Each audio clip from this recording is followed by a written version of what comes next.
Chapter 1. The shuttle descended through an atmosphere the color of crushed amethyst, piercing cloud layers that swirled like cream in tea. Below, the cityscape of K-Thera Prime unfurled not as a grid of steel and glass, but as a forest of impossibly tall, luminous spires that seemed to grow from the very bedrock of the planet. They twisted toward the sky, their surfaces pearlescent and alive, threaded with veins of soft, pulsating light. Two suns, a brilliant white dwarf and a brooding crimson giant, painted the scene in a perpetual, dreamlike twilight, casting long, ethereal shadows that danced with the slow rotation of the world. Inside the human diplomatic vessel, Ambassador Eva Rostova watched the alien metropolis resolve on the main viewscreen, her expression a carefully constructed mask of serene appreciation. She was a woman in her late 50s, with sharp gray eyes that had witnessed the birth of treaties and the collapse of negotiations across a dozen systems. Beside her, Dr. Aris Thorne, the mission's chief xenobotanist and scientific advisor, was practically vibrating with excitement, his lean fingers tapping restlessly on the arm of his chair. "Look at that, Eva," he murmured, his voice full of a scientist's reverence. "The architecture isn't built, it's cultivated. They've mastered cellular engineering on a planetary scale. The energy signatures are clean, completely symbiotic. It's perfect." "Perfection can be a fragile state, Aris," Rostova replied, her voice low. Her gaze flickered to the third member of their party, standing silently near the hatch. Chief Warrant Officer Gunnar Bjornsson was a mountain sculpted from flesh and bone. At over 2 meters tall, with a breadth of shoulder that strained the fabric of his formal diplomatic uniform, he was a living relic from a harsher era of human expansion. Born and raised on Jotunheim, a high-gravity colony world where survival was a daily struggle against both crushing weight and predatory fauna, Bjornsson was the delegation's security chief. He said little, but his presence was a constant, grounding reality. While Rostova and Thorne saw wonder and opportunity below, Bjornsson saw angles, potential threats, and exit strategies. His pale blue eyes, set deep within a weathered face, were not looking at the beauty of the spires, but at the spaces between them. The shuttle settled onto a landing platform that seemed to flow out from one of the central spires, the material rippling like liquid before solidifying. The air that greeted them as the hatch hissed open was cool and carried a scent of damp earth, blooming night flowers, and a faint, clean tang of ozone. Their host was waiting. Ambassador Xyler of the Cathar was as elegant and graceful as the city itself. He stood nearly 3 meters tall, a slender being whose form was more avian than anything else in human experience. His limbs were long and delicate, ending in 3-fingered hands that moved with languid precision. Instead of skin or fur, his body was covered in a fine, downy plumage that shifted in color from deep indigo to silver depending on the light. His head was smooth and ovoid, with 2 large, liquid black eyes that held a profound, ancient intelligence. He wore no clothes, only a simple sash of woven light that pulsed in a slow, rhythmic pattern. "Ambassador Rostova, Doctor." "Thorne, Officer Bjornsson." Xyler's voice was a complex series of melodic chimes and resonant hums, translated instantly by the small earpiece each human wore. The translation was flawless, yet it could not capture the inherent musicality of his speech. "Welcome to K-Thera Prime. We are honored by your presence. May your arrival mark the beginning of a long and harmonious accord." "The honor is all ours, Ambassador Xyler," Rostova said, inclining her head in a gesture of formal respect. "Your world is more magnificent than any of our probes could have conveyed." Xyler's plumage shimmered with what the briefing files suggested was pleasure. "We strive for harmony in all things, form, function, life itself. It is the core tenet of our civilization. We have spent millennia cultivating our world, pruning the wild chaos of nature until only balanced, intentional beauty remains. Please allow me to show you." He gestured with a slender hand, and a walkway of the same living material extruded itself from the platform, creating a seamless bridge to the spire's entrance. As they walked, Bjornsson's heavy footsteps were a stark, percussive counterpoint to the silent, gliding grace of their Cathar host. He felt the subtle give and take of the surface beneath his boots, a strange, organic resilience that was utterly alien to the unyielding metal decks he was used to. He noted the absence of railings, the smooth, uninterrupted lines of the architecture. It was beautiful, but it was also a tactical liability. Everything here was built on the assumption of perfect control.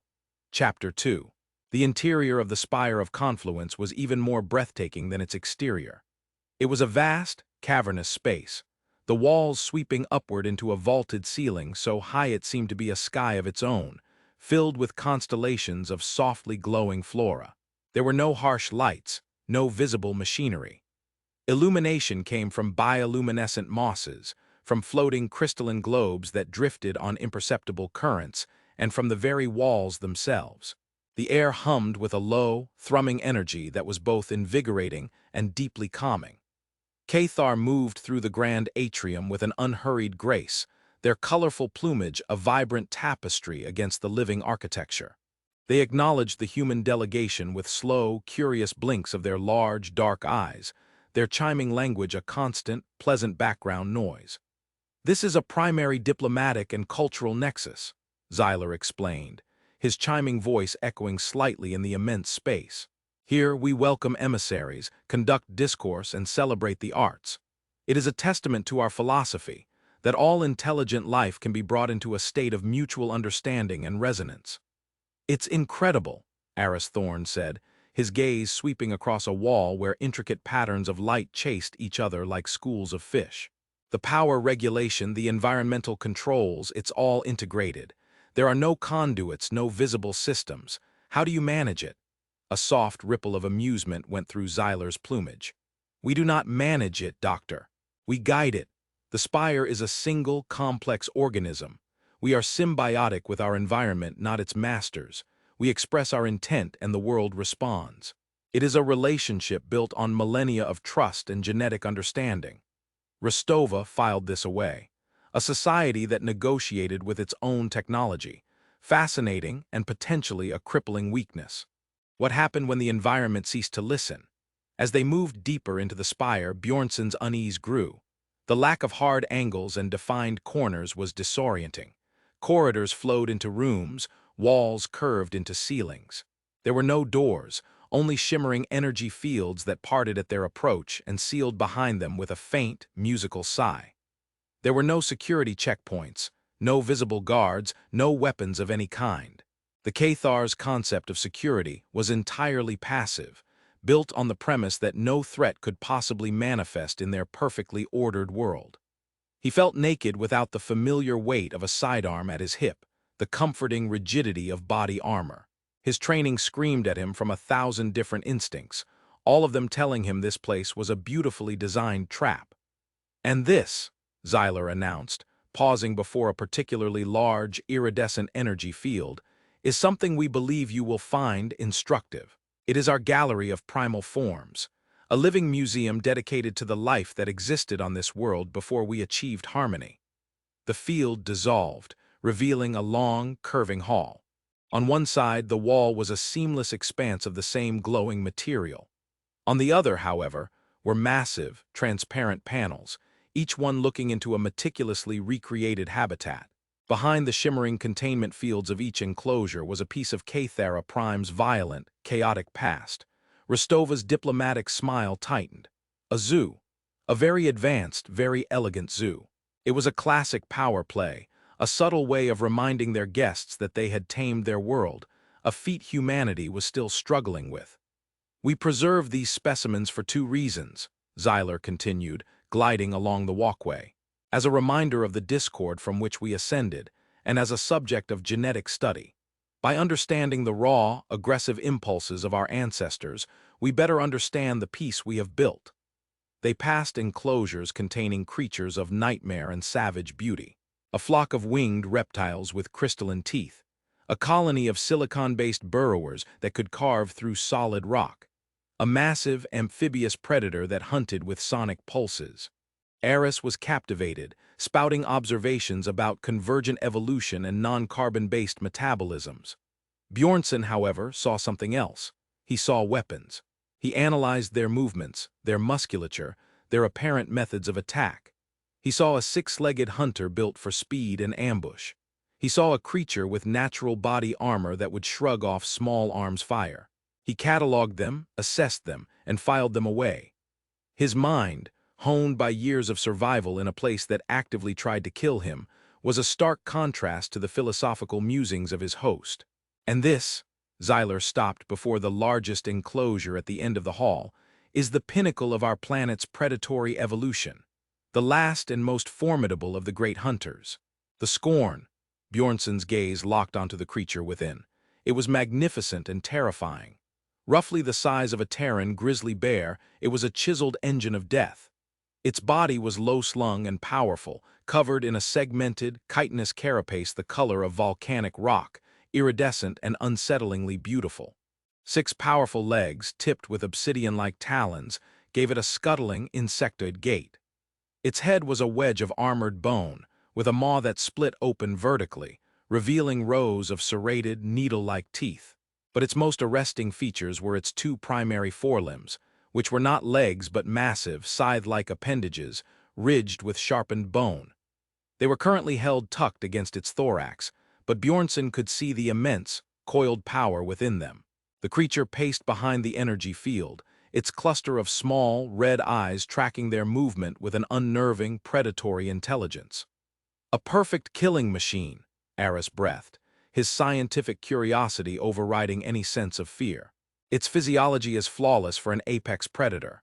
The armored plating, the multi-jointed limbs for stability and speed, those forelimbs must be able to shear through plasteel. Indeed, Xyler chimed, a note of pride in his tone. The Scorn were once the undisputed masters of this world.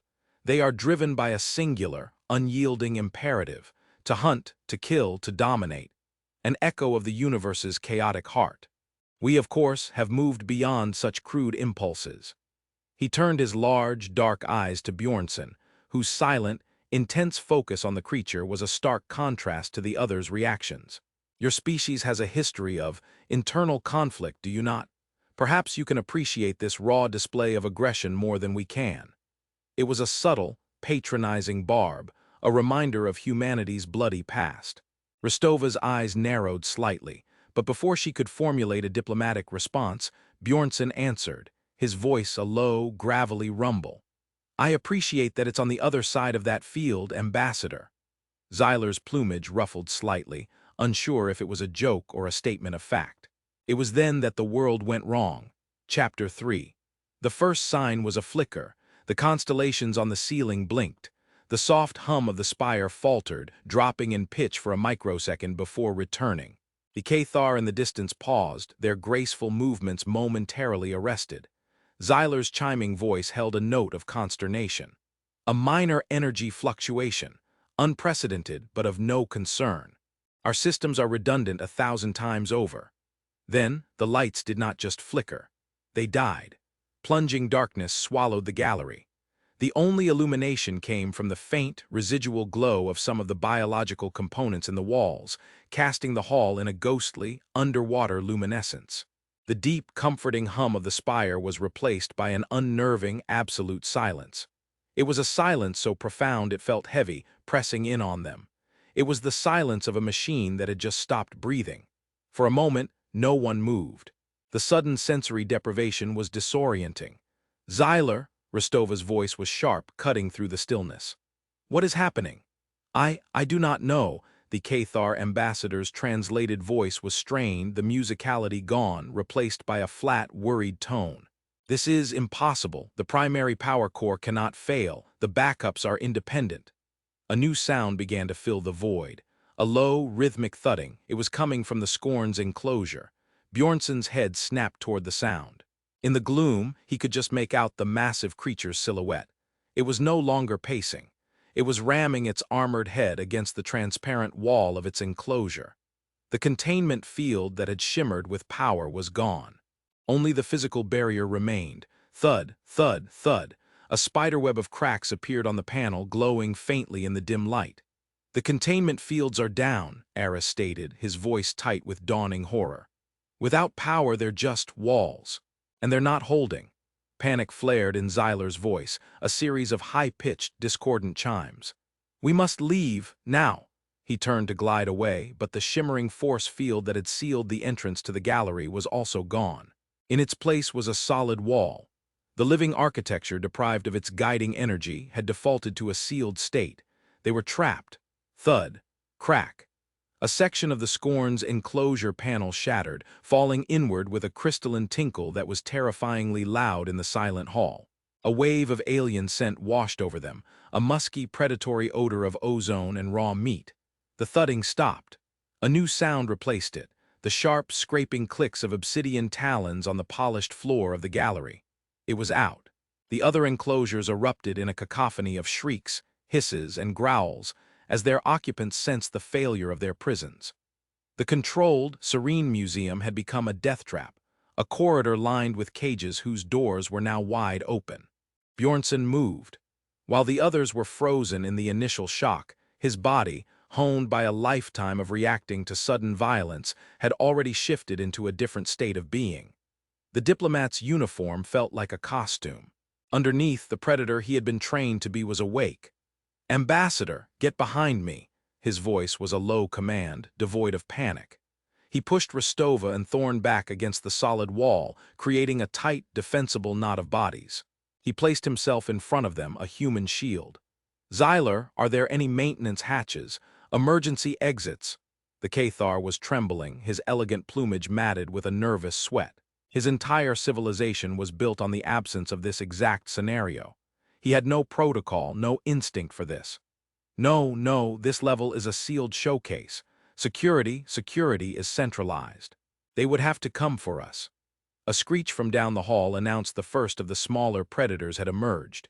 In the gloom, Bjornsson saw a pack of the six-legged hunters, each the size of a wolf, their bodies lean and whip-fast. They slunk out of their shattered enclosure, their multifaceted eyes glowing a faint, predatory red in the dimness. They tasted the air, their heads swiveling, and then they saw the small group of warm bodies huddled at the end of the corridor.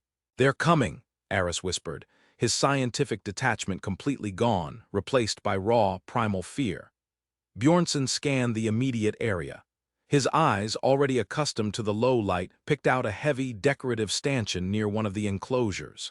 It was made of some dense, metallic-looking material, probably used to display information. Without a word, he lunged for it, his powerful hands wrapping around the meter-long shaft.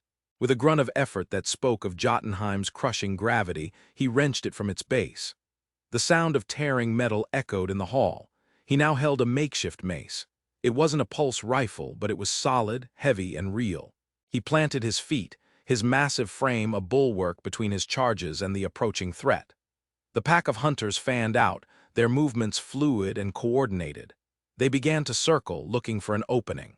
One of them feinted to the left, and as Bjornsson's attention shifted, another lunged from the right, a blur of motion and snapping teeth. Bjornsson didn't fall for the feint. His eyes had been locked on the attacking creature the entire time. He moved with a speed that was shocking for a man his size. He didn't swing the stanchion like a club, he used it like a spear, a battering ram. He drove the heavy end forward in a powerful, piston-like thrust. There was a sickening crunch as the metal rod connected with the creature's skull. Its momentum carried it forward, and it crumpled at Bjornsson's feet, its body twitching once before going still. The other hunters paused, their predatory cunning assessing this unexpected, violent response. Behind him, Bjornsson heard Xyler make a soft, gagging sound. The Cathar had likely never witnessed a violent death in his entire life. The sight of the human, a guest, a diplomat, effortlessly smashing the life from one of their planet's creatures was profoundly, fundamentally shocking. But the real threat was still in the darkness. The slow, deliberate clicking of the Scorn's talons was getting closer. It was not rushing. It was hunting. And it was far, far more dangerous than the pack of jackal-like creatures that now hesitated before the silent, formidable human. Bjornsson knew the stanchion would not be enough for the Scorn. Not nearly enough. Chapter 4. The remaining hunters, their confidence broken by the swift, brutal death of their packmate, let out a series of frustrated hisses and retreated back into the shadows of the long gallery. They were opportunists, not fanatics. A temporary reprieve. Bjornsson didn't relax his stance. He knew it was only a matter of time before hunger and instinct drove them to try again, or before the larger predator made its move. "We need to find a way out of this hall," Rostova said, her voice steady despite the circumstances. She had seen combat zones before, though usually from the safety of a fortified embassy. Her mind was already working on the strategic problem. Xyler, think, is there any part of this architecture that is weaker than the rest? A ventilation shaft, a service conduit. This spire is grown from a single genetic template. The Cathar's voice was a shaky whisper. There are no shafts or conduits in the way you understand them. Nutrients and atmosphere are circulated at a cellular level. To breach a wall would be like cutting into living flesh. "That's exactly what I'm prepared to do if it's an option," Rostova countered coolly. Click, scrape, click. The sound of the scorn was closer now. It was moving with an unnerving confidence, the sound of its talons echoing off the curving walls. It was methodical. It was patient. It was everything an apex predator should be. "There," Eris said suddenly, his voice sharp with a flash of insight. He pointed a trembling finger at the large enclosure at the end of the hall, the scorn's former prison. "The back wall of the habitat. These enclosures are designed to be self-contained ecosystems. They must have a separate maintenance access for the Cathar keepers, a way to introduce food or conduct medical procedures without entering the main containment area." Xyler's plumage gave a faint flutter of recognition. He is correct. There is a service corridor that runs behind the habitats. The access panels are sealed at the molecular level. They can only be opened with an energy key, but the wall itself might be thinner there, Bjornsson finished, his mind instantly grasping the tactical advantage. He turned to look. The Scorn's enclosure was a good 50 meters away, past the shattered remains of its front panel and the dark, menacing openings of the other habitats. And the Scorn was between them and it. A massive shadow detached itself from the deeper darkness.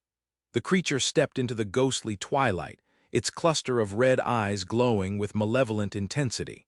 It was larger up close than it had seemed behind the barrier, a mountain of black chitin and coiled muscle. It lowered its head and made a low, guttural growling sound, a vibration that they felt in the floor and in the marrow of their bones.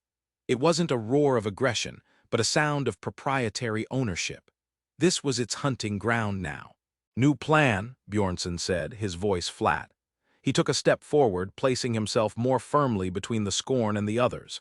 He hefted the makeshift mace in his hands, testing its weight. "You three make for that service panel. Move along the wall, stay quiet, do not run." "We are not leaving you," Rostova said, her tone absolute. "That is not a request, Ambassador," Bjornsson replied, not taking his eyes off the creature. "My job is to ensure your survival. Dr. Thorne, you believe you can find a weak point in that panel." "The bonding seams," Eris stammered, his mind clinging to the science as a shield against terror. "Where the panel is grown into the main wall. The molecular structure might be less stable there. If I can find the seam, maybe we can concentrate force on it." "Good, get to it. I will buy you time." "Gunnar, what are you going to do?" Rostova's voice was laced with a desperate urgency. "I'm going to be a distraction," he said simply. The Scorn took another step forward, its scythe-like forelimbs unfurling slightly, the sharpened bone edges catching the dim light. It was getting ready. "Go, now," Bjornsson commanded. Rostova hesitated for a fraction of a second, the diplomat in her warring with the pragmatist. The pragmatist one. She knew what Bjornsson was. He was a weapon, and he was deploying himself as he saw fit. She grabbed Eris's arm and pulled a petrified Xyler along with her. "This way, quickly and quietly." They began to edge along the wall, their movements small and slow, trying not to draw the creature's attention. But the Scorn was not fooled.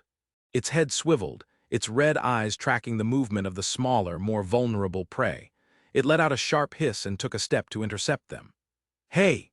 Bjornsson's voice boomed in the enclosed space, a raw, human shout that was utterly alien in this place. "Ugly, over here." He slammed the base of the metal stanchion against the floor. The clang of metal on the strange, resilient material was jarring. The Scorn's head snapped back to him. It saw the larger figure, the one who had not moved, the one who was challenging it. Its predatory brain made a simple calculation: deal with the immediate threat first. It accepted the challenge. With a chittering screech that drilled into their ears, it lowered its armored head and charged. The speed was terrifying.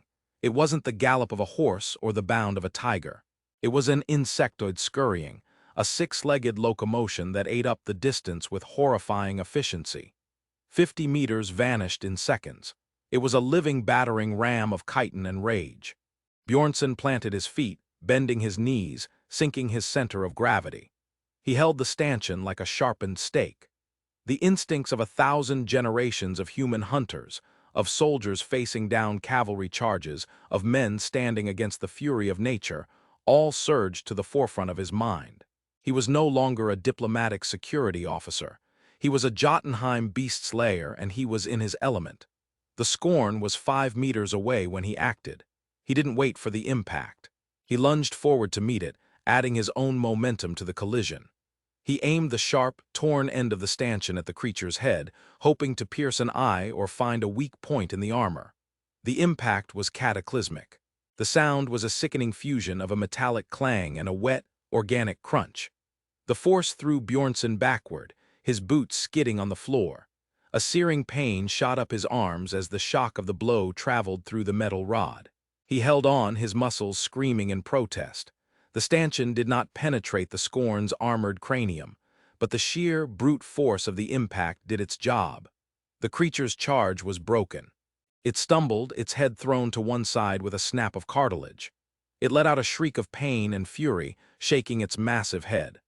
A deep, dark fissure had been carved into its head plate, and a viscous, black fluid oozed from the wound. It was hurt, and now it was enraged. It swiped with one of its scythe-like forelimbs. Bjornsson, still off balance, threw himself to the side. The sharpened bone appendage sliced through the air where his chest had been a second before, the sound of vicious swish. It struck the wall behind him, and a shower of glowing particles rained down as a deep gash was carved into the living material. Bjornsson scrambled to his feet, his heart hammering against his ribs. The stanchion was gone, knocked from his hands by the force of the blow. He was now armed with nothing but his own body. The Scorn recovered its footing, its cluster of red eyes now burning with a focused, singular hatred. It ignored the three figures scrabbling at the back of its enclosure. All its attention, all its world-ending rage, was now fixed on the large, soft-skinned creature that had dared to injure it. Chapter 5. Time seemed to slow down for Bjornsson. The adrenaline coursing through his veins sharpened his senses to a razor's edge. He could hear the frantic scrabbling of his companions at the far end of the gallery, the terrified, high-pitched whimpers of Xyler, the pained, furious breathing of the wounded Scorn.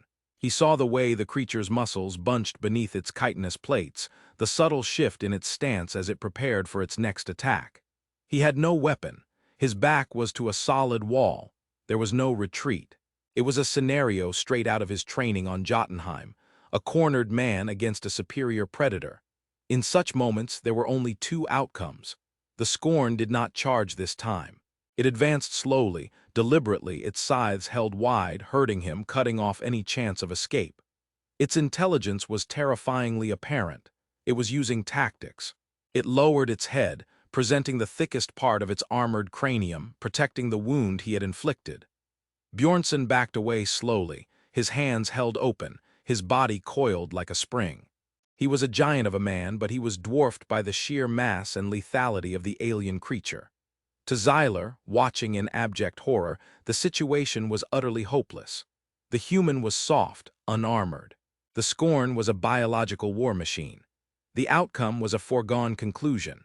The creature lunged.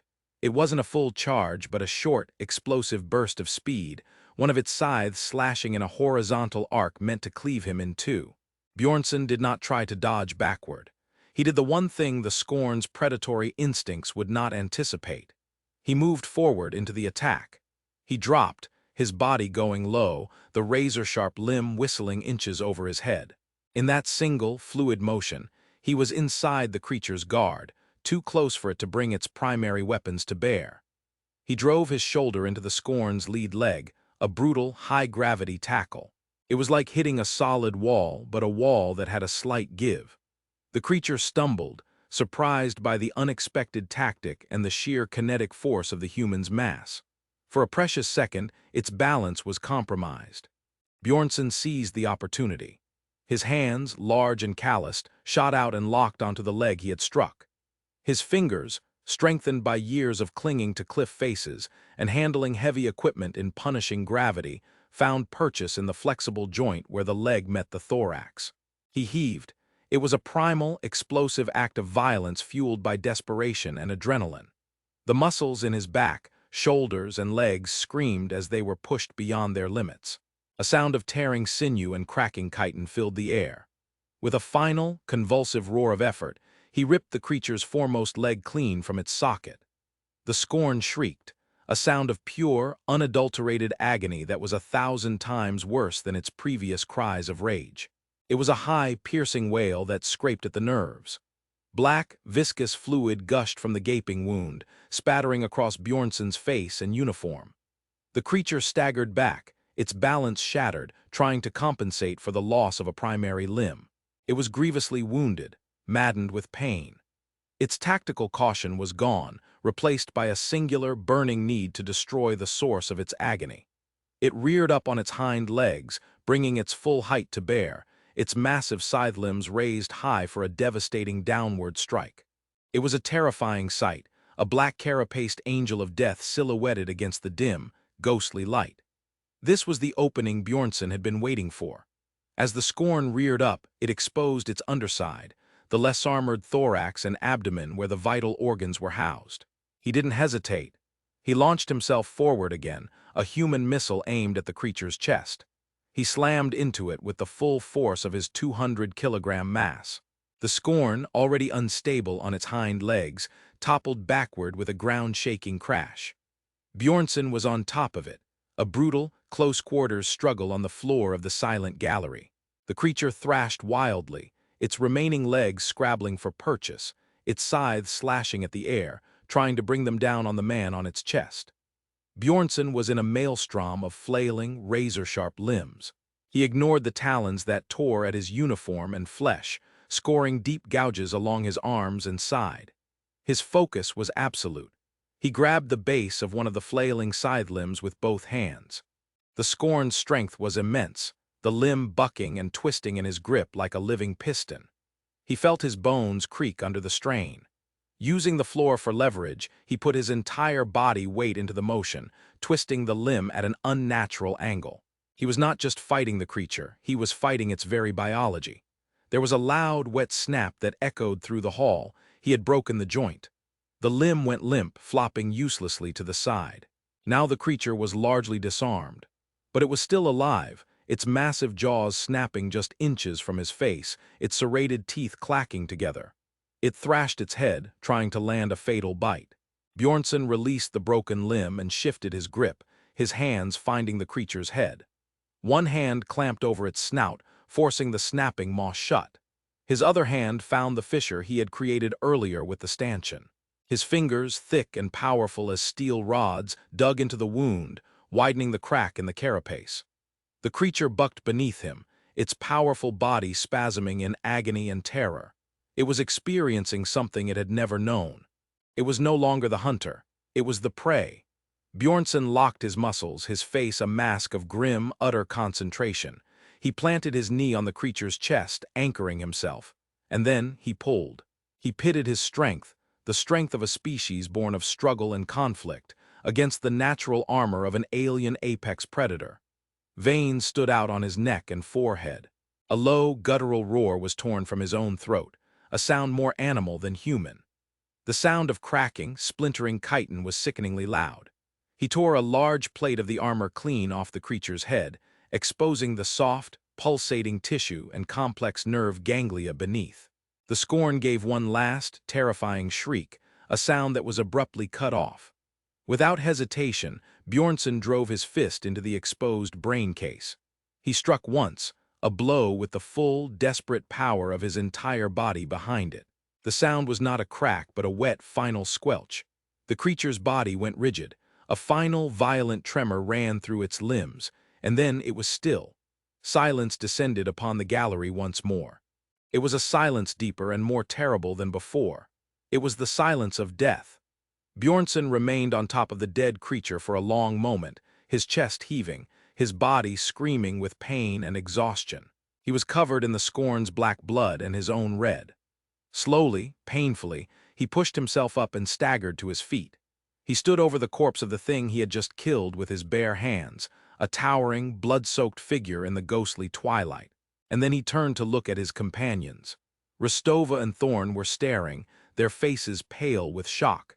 They had managed to pry open a small gap in the service panel, but their work had stopped as they watched the primeval struggle unfold.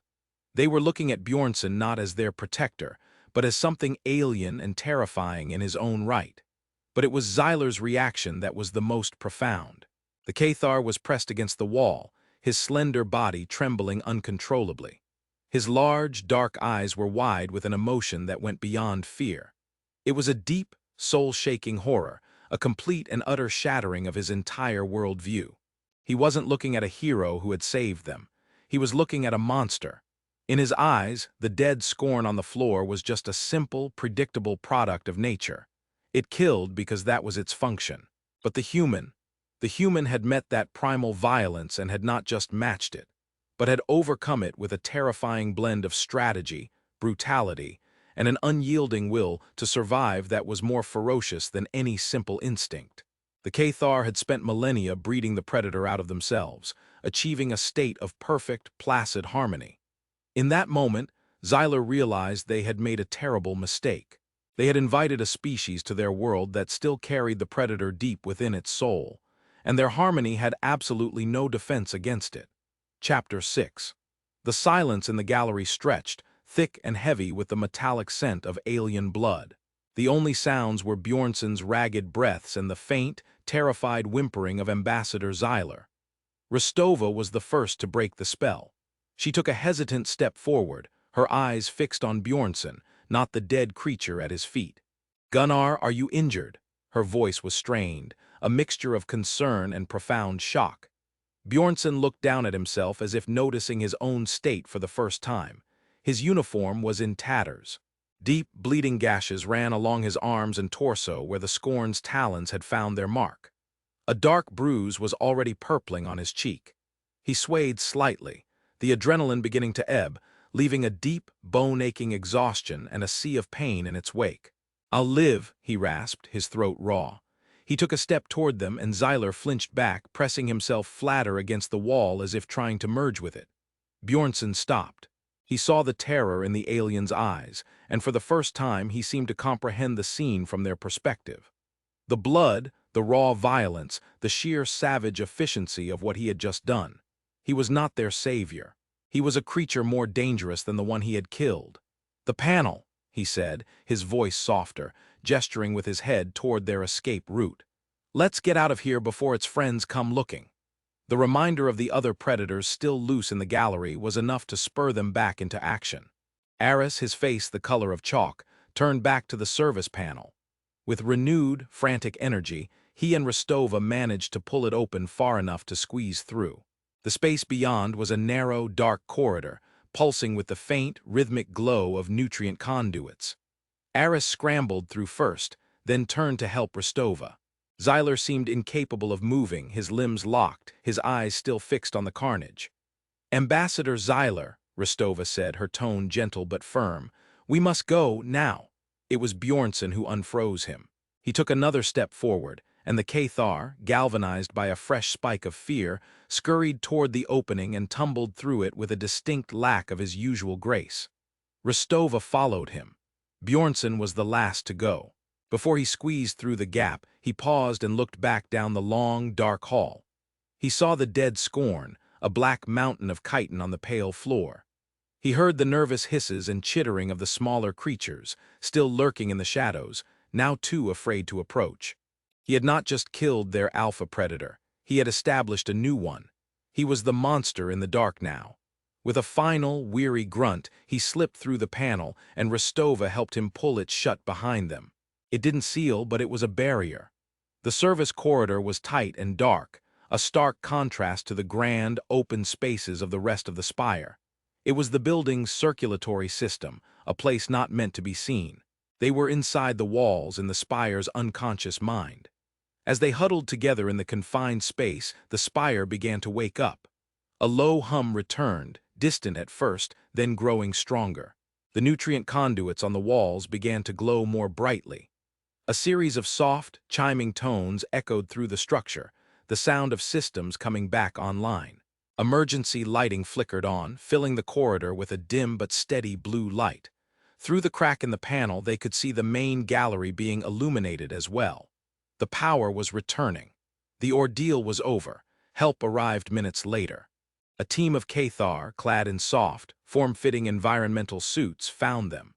Their movements were hesitant, their chiming language filled with alarm as they took in the scene. The terrified ambassador, the shocked humans, and the blood-soaked, hulking form of Bjornsson leaning against the wall for support. When they opened the panel and saw the scene in the gallery, a wave of silent, horrified shock rippled through them. They had likely only ever seen the scorn as a caged specimen, a historical artifact. To see it broken, torn apart, and slaughtered on the floor of their pristine facility was a sacrilege. Their gaze shifted from the dead beast to the human who had done it, and the same look of terrified awe that was on Zyler's face was now reflected in theirs. They were escorted from the gallery in silence. Medics, their movements swift and delicate, tended to Bjornsson's wounds, applying a regenerative biogel that stung before numbing the pain. Zyler was led away by other officials, his plumage drooping, his elegant form looking frail and diminished. He did not look at the humans as he left. He could not. The diplomatic mission was, for all intents and purposes, over. They were taken to a secure, comfortable suite of rooms to wait. The Cathar were unfailingly polite, providing them with food, water, and fresh clothing, but a chasm had opened between the two species. The easy curiosity was gone, replaced by a deep, unnerving caution. They were no longer guests. They were something else. An unknown variable that had just solved an equation with terrifying, unexpected violence. For 2 days they waited. Rostova attempted to open diplomatic channels, to offer a formal statement on the incident, but she was met with polite, evasive delays. The Cathar government was in emergency session. On the 3rd day, Ambassador Zyler requested a meeting. He met them not in a grand hall, but in a small, Spartan chamber. He looked different. His plumage was less vibrant, and the fluid grace of his movements was gone, replaced by a certain stiffness. The musicality of his voice was muted, the translation flat and formal. "On behalf of the Cathar Collective," he began, foregoing any pleasantries, "I offer our profound apologies for the system failure that endangered your lives. It was an unprecedented event, and we are still investigating the cause. Our failure to ensure your safety is a matter of deepest shame for us." "There is no need for apologies, Ambassador," Rostova replied, her tone calm and measured. "It was an unfortunate accident. We are grateful for the care we have received since." Zyler gave a slow, deliberate blink. "We have reviewed the security recordings from the Gallery of Primal Forms. We have seen what occurred." He paused, and his dark eyes drifted to Bjornsson, who stood silently in the corner of the room, his wounds now sealed by pale, new skin. "Specifically, we have seen the actions of Chief Warrant Officer Bjornsson." Bjornsson met the alien's gaze without expression.